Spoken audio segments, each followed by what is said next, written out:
بسم الله الرحمن الرحيم والحمد لله رب العالمين وصلى الله على سيدنا محمد وعلى آله وصحبه وسلم. Nous parlerons aujourd'hui, Inch'Allah, de l'exposition des actes, le jugement al-hisab. Le jugement est une vérité, il aura lieu par la parole de Allah adressée aux esclaves dans leur totalité. Donc nous avions vu dans les cours précédents que Dieu parle sans langue ni lèvres, sa parole n'est pas des lettres ni des sons, n'a pas de début, n'a pas de fin, ne ressemble pas à la parole des créatures. Ils comprendront de la parole de Allah le questionnement au sujet de ce qu'ils ont fait et des bienfaits que Allah leur a accordés. Le croyant pieux se réjouira, tandis que le mécréant ne se réjouira pas, car il n'aura aucune récompense au jour du jugement. Il faillira plutôt en mourir. Il a été rapporté dans le hadith sahih: Ma minkum min ahadin illa sayukallimuhu rabbuhu yawma al-qiyamah laysa baynahu wa baynahu tarjuman wala hajib. Ce qui signifie, il n'y aura personne d'entre vous sans que son Seigneur ne lui parle au jour du jugement, sans aucun interprète entre Allah et lui. Sans aucun interprète entre Allah et lui. Rapporté par Ahmad et At-Tirmidhi. La signification de ce hadith honoré, c'est que Allah, au jour du jugement, fera entendre à tous les hommes et tous les djinns sa parole, qui n'est pas de lettres, de son ni de langue. Les esclaves comprendront de la parole de Allah l'interrogation sur leurs intentions, leurs croyances, leurs paroles et leurs actes, parce que c'est Allah Ta'ala qui fera rendre des comptes aux esclaves au jour du jugement. Donc comme nous avions dit, la parole de Dieu n'est pas de son ni de lettres, ce n'est pas une langue ni arabe ni autre, ce n'est pas une voix qui arrive dans l'oreille. En effet, Allah ne ressemble pas aux créatures. وَلَمْ يَكُلْ لَهُ كُفُوًا أَحَدٌ. Il n'a pas d'équivalent, il n'a pas de semblable ni d'égal. Parmi les preuves des gens de la vérité, à savoir Ahl-Sunnah wal Jama'a, que la parole de Allah Ta'ala, son attribut éternel, exempt de début, exempt de fin, n'est pas comme la parole des créatures, il n'est pas de lettres, ni de voix, ni une langue. Il y a la parole de Allah Azza wa Jal, ثُمَّ رُدُّوا إِلَى اللَّهِ مَوْلَاهُمُ الْحَقِّ أَلَا لَهُ الْحُكْمُ وَهُوَ أَسْرَعُ الْحَاسِبِينَ, qui signifie, puis ils reviendront au jugement de Allah, leur Seigneur véritable. À lui le jugement, il est le plus rapide de ceux qui font rendre des comptes. Surat Al-An'am. Si la parole de Allah Azza wa Jal était des lettres et des sons, comme la parole des humains, cette exposition des actes aux esclaves durerait un temps très long, car il y a tous les djinns et tous les humains, et les djinns eux-mêmes, ils vivent très longtemps. Iblis lui-même, il a vécu des milliers d'années. Ils seront interrogés sur tous leurs actes. Si la parole de Dieu c'était des sons et des lettres, ça prendrait un temps très long. Il serait le plus long de ceux qui font rendre des comptes, et non le plus rapide d'entre eux, comme il nous l'a appris par sa parole, qui signifie « et il est le plus rapide de ceux qui font rendre des comptes ». Donc dans les cours précédents, nous avions vu les détails concernant l'attribut de Dieu, la parole.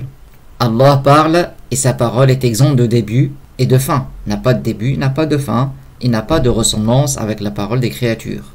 Donc ceci est un sujet très important, et parmi les noms de la science du tawhid, on l'appelle la science de Al-Kalam, parce que beaucoup de débats dans le passé entre les sunnites, qui représentent la majorité, et les sectes, à savoir Mu'tazila, qui nient l'attribut de Dieu, ou les Mushabbiha, ceux qui assimilent Dieu à ses créatures et qualifient Dieu donc des attributs des créatures, et qualifient Dieu des attributs des créatures. Ils attribuent à Dieu le fait de parler avec des sons et des lettres, ce qui est un blasphème. Donc c'était sur ce sujet-là. Les sunnites, ils étaient dans le juste milieu, ils confirmaient l'attribut de parole de Dieu, contrairement aux Mu'tazila qui niaient l'attribut de parole de Dieu, et ce qui est un blasphème aussi. Et ils disaient, la parole de Dieu ne ressemble pas à la parole des créatures, ce n'est pas des sons ni des lettres, ce n'est pas une langue ni arabe ni autre. La parole de Dieu n'a pas de début, n'a pas de fin, contrairement à ceux qui assimilaient Dieu à ses créatures. Donc la parole de Dieu n'a pas de début, il n'a pas de fin, il ne lui advient pas de silence ni d'entrecoupement, car la parole de Dieu n'est pas constituée car la parole de Dieu n'est pas constituée de lettres ni de sons, et sa parole n'est pas une langue, tandis que la parole des créatures est constituée de lettres, de sons et avec des organes. L'imam Abu Hanifa, que Allah l'agrée, a dit Wallahu yatakallamu bi kalamin la yushbihu kalamana nahnu natakallamu bil alati min al makharij wal huruf wallahu mutakallimun bila alatin wala harf, qui signifie Allah parle d'une parole qui n'a pas de ressemblance avec notre parole, alors que nous parlons avec des organes jouant sur des points de prononciation et avec des lettres. Allah parle sans organes ni lettres. Allah Ta'ala dit wa kallama Allah Musa taklima, qui signifie Allah a assurément parlé à Moussa, c'est-à-dire que Dieu a fait entendre à Moussa sa parole sans que cela soit une voix, ni des sons, ni des ondes. Ainsi la parole de Dieu est exempte des débuts, alors que Moussa et sa compréhension ont un début. Donc ceci est une preuve contre les Mu'tazila que Dieu a pour attribut la parole, et sa parole n'est pas des sons, n'est pas de lettres, n'a pas de début, n'a pas de fin. Tout comme Moussa a entendu la parole de Dieu, tous les humains et les djinns, Dieu leur parle au jour du jugement et leur fait rendre des comptes rapidement, tous. Donc ils comprendront de la parole de Dieu l'interrogatoire sur ce qu'ils ont fait des bienfaits que Dieu leur a accordés.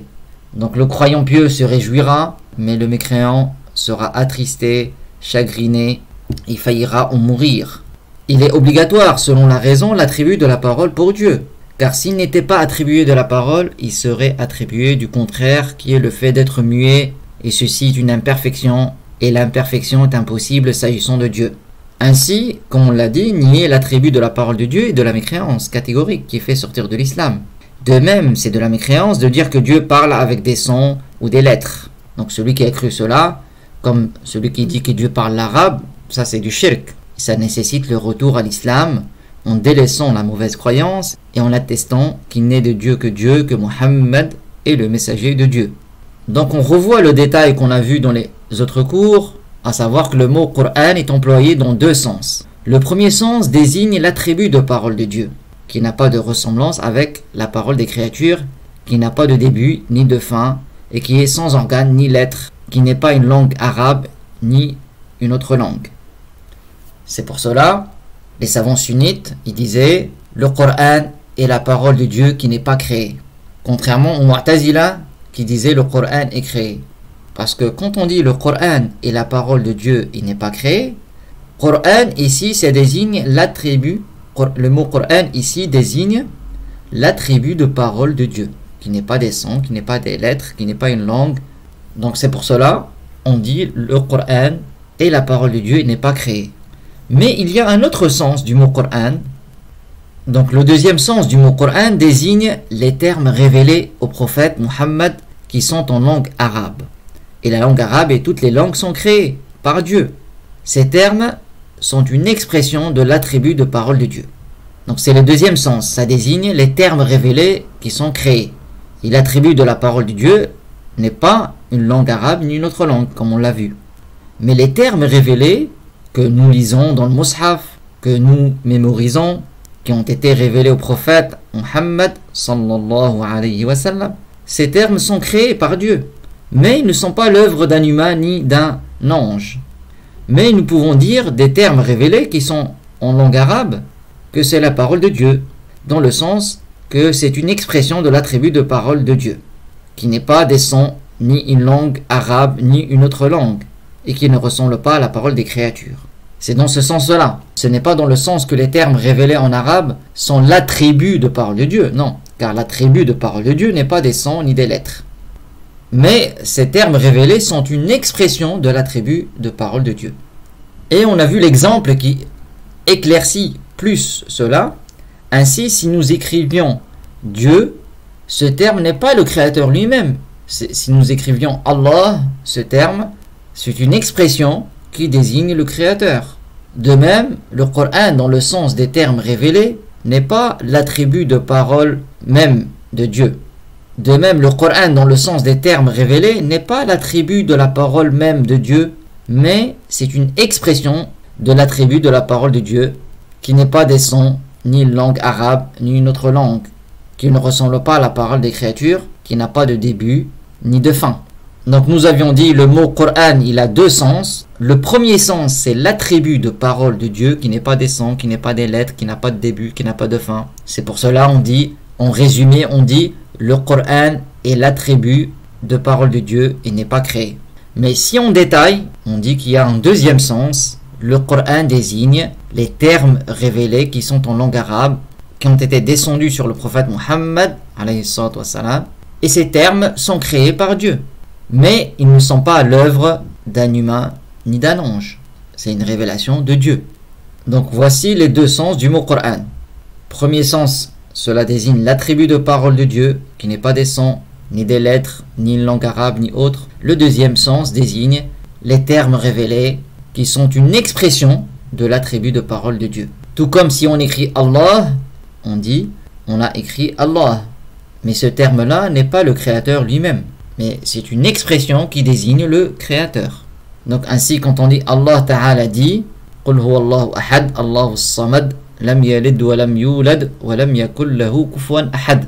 Ne veut pas dire que Dieu parle l'arabe, mais cela veut dire que ces termes-là, c'est une révélation au prophète, alayhi salatu wassalam, et ce sont une expression de l'attribut de parole de Dieu, qui n'a pas de début, qui n'a pas de fin, qui ne change pas, qui n'est pas une langue arabe ou autre. Ainsi Dieu fait rendre des comptes aux créatures, ils entendront la parole de Dieu qui n'est pas des sons, qui n'est pas des lettres, qui n'est pas une langue arabe ni autre, et comprendront l'interrogatoire. Les esclaves comprendront de la parole de Allah l'interrogation sur les bienfaits que Dieu leur a accordés.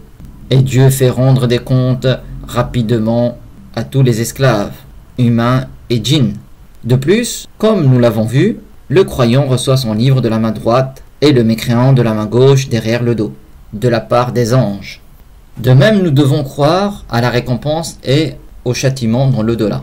La récompense, c'est la rétribution dont le croyant sera récompensé dans l'au-delà parmi les choses qui vont le réjouir. Et le châtiment, c'est ce qui affligera l'esclave ce jour-là, comme l'entrée en enfer ou ce qui est moindre par rapport à cela.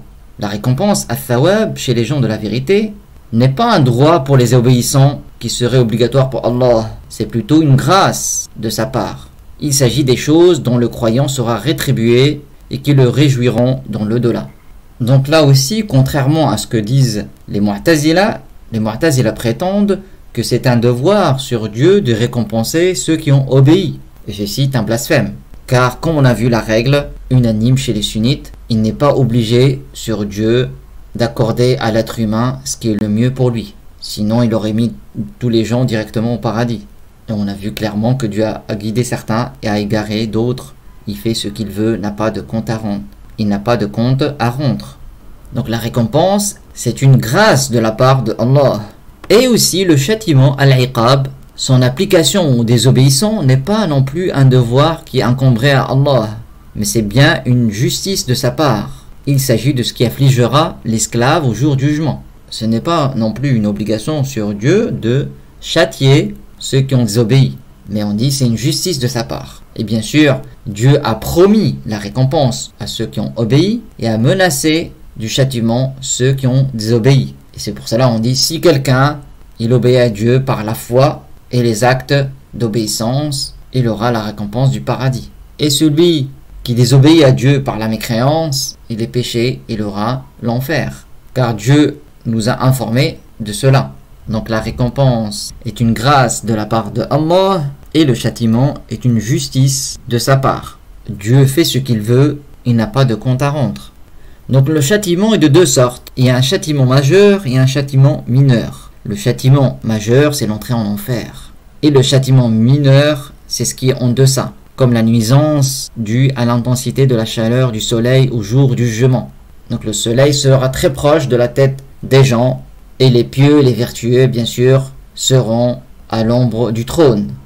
Donc les mécréants seront exposés à la chaleur du soleil, ils transpireront au point que la sueur de l'un d'eux parviendra jusqu'à sa bouche sans qu'elle atteigne personne d'autre. Elle se limitera à la personne elle-même, au point que le mécréant dira face à la difficulté de ce qu'il endure, « Seigneur, décharge-moi de cela, quitte à me mettre en enfer. » Tellement Il subit la nuisance, il pense que l'enfer sera moindre. Mais en réalité, le châtiment de l'enfer est encore plus intense. Et les croyants pieux, vertueux, seront à ce moment-là à l'ombre du trône, qui est le plus grand corps que Dieu a créé, comme on a vu.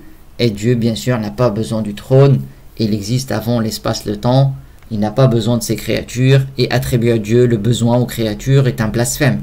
Dieu existe avant l'espace, le temps. Il existe sans endroit, sans comment. Il ne dépend pas du temps. Donc dans les cours précédents, nous avions vu des détails concernant le jour du jugement. Donc révisez bien, réécoutez plusieurs fois pour bien comprendre. Ce sont des sujets très importants. Et le messager de Allah sallallahu alayhi wa sallam a dit Man yuridillahu bihi khayran yufaqihu fid din. Celui pour qui Allah veut le bien, il lui facilite l'apprentissage de la religion. Donc nous passons à la partie langue arabe. Nous sommes arrivés à la lettre Va, qui est avec le bout de la langue, avec les incisives. Va, vous, vi. Va, vous, vi.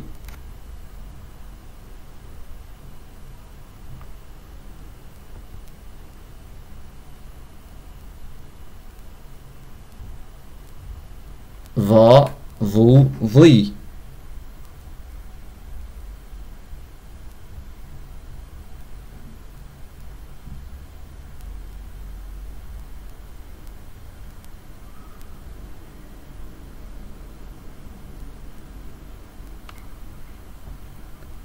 Va, vous, vi.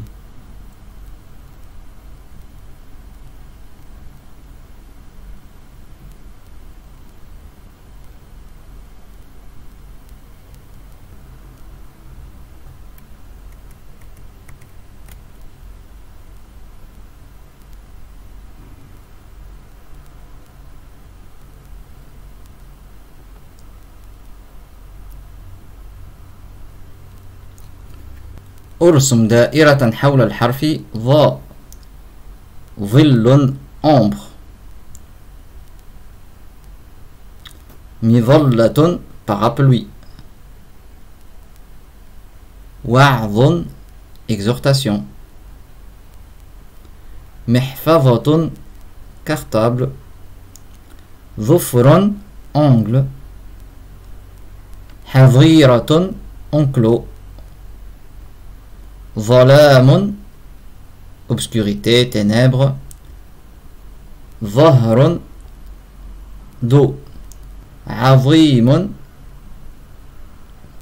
grand, imminent. حفظ mémorisation, préservation.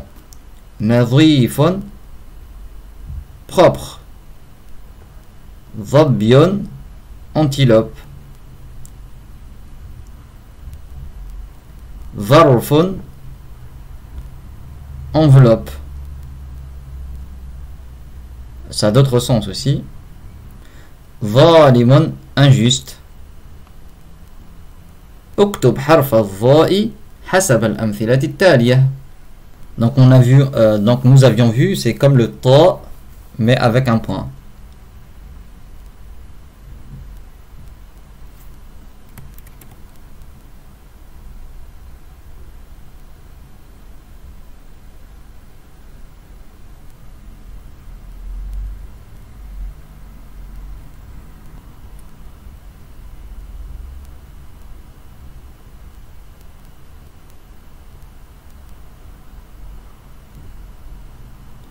Vous,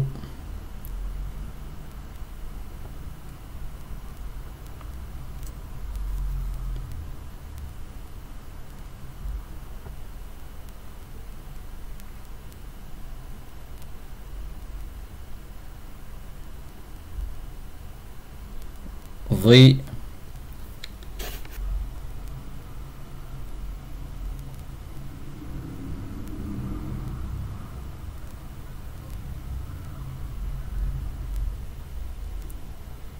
va,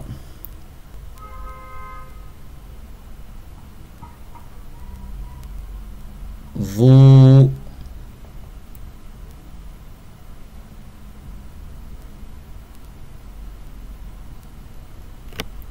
avec avec la prolongation.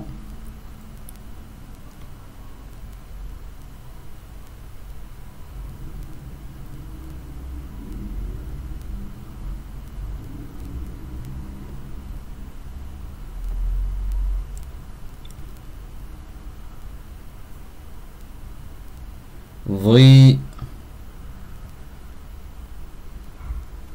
va, vous, vri, va, vous, vri. Donc révisez bien. Walhamdulillahi Rabbil Alamin.